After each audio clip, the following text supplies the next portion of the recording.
I thought I'd show you how I handle applique when I'm long arming, because I get questions about that all the time.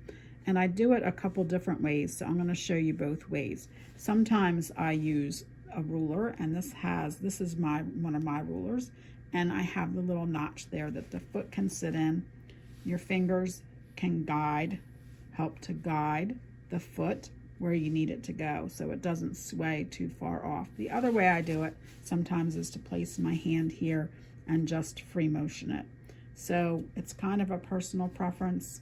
I'm going to start first with the ruler, and then we'll move on and just do it free motion.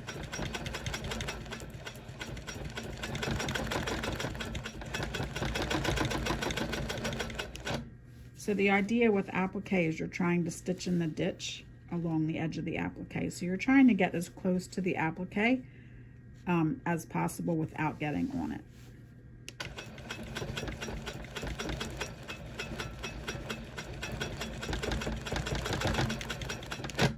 Now, if I were doing this if I were doing this without recording it, I probably would have branched off and I would have done this stem and I would have done this stem too, but I'm going to come back and do those just so you can see.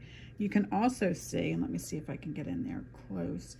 I did go off a little bit, but I'm not going to worry too much about that.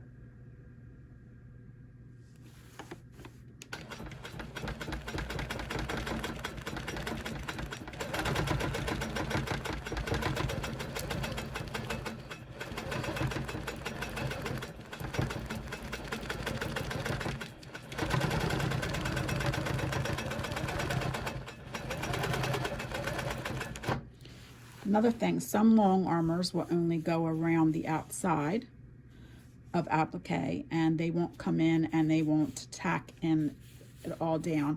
I like to tack it all down so that at a later date it doesn't pull away from the batting and the backing. I like to secure it as much as possible. And if it's a larger piece of applique, I might even go in there and take like put a little stem in there or something, just so that it just helps it to stay secure.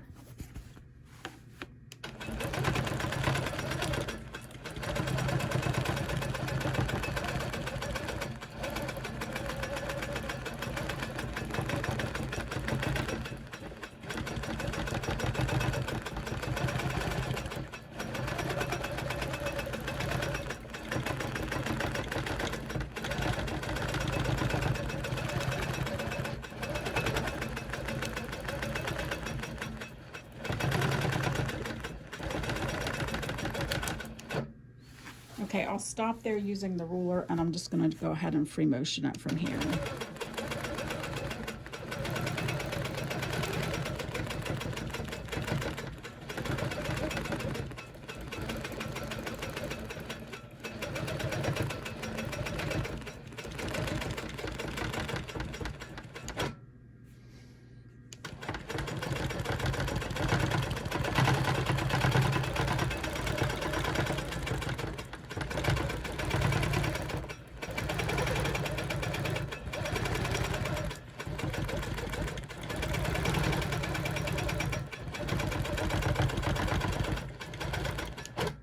Okay, and there that is done.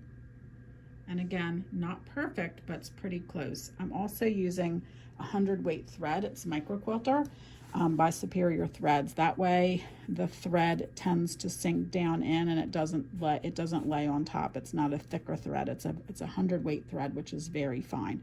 And that helps a lot too.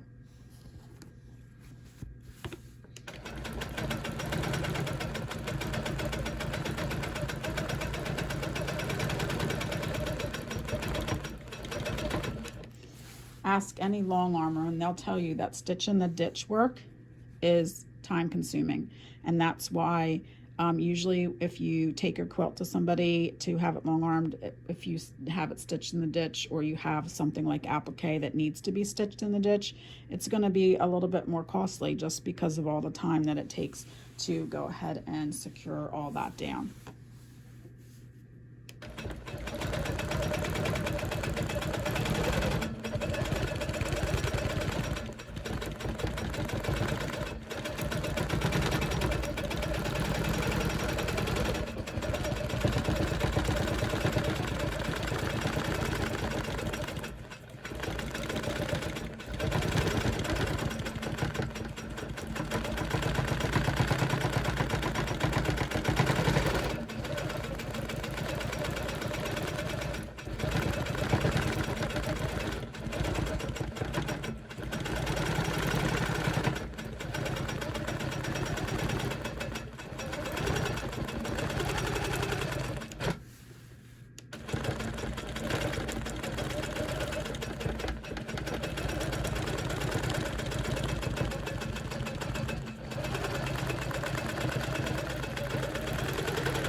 Okay, so I haven't decided what I'm going to do in this background area yet. So for now, I am going to finish stitching in the ditch around all the applique on the top section. I will baste with the basting stitch all these areas that are unquilted, so that when I roll my quilt, all 3 layers stay together, and then that way I can move on from there and I can come back to it, take those basting stitches out. Everything should have stayed together nice and evenly, and then I can go ahead and decide on what background fill I'm going to put in there. All right, hope that helped. Thanks a lot. Happy quilting!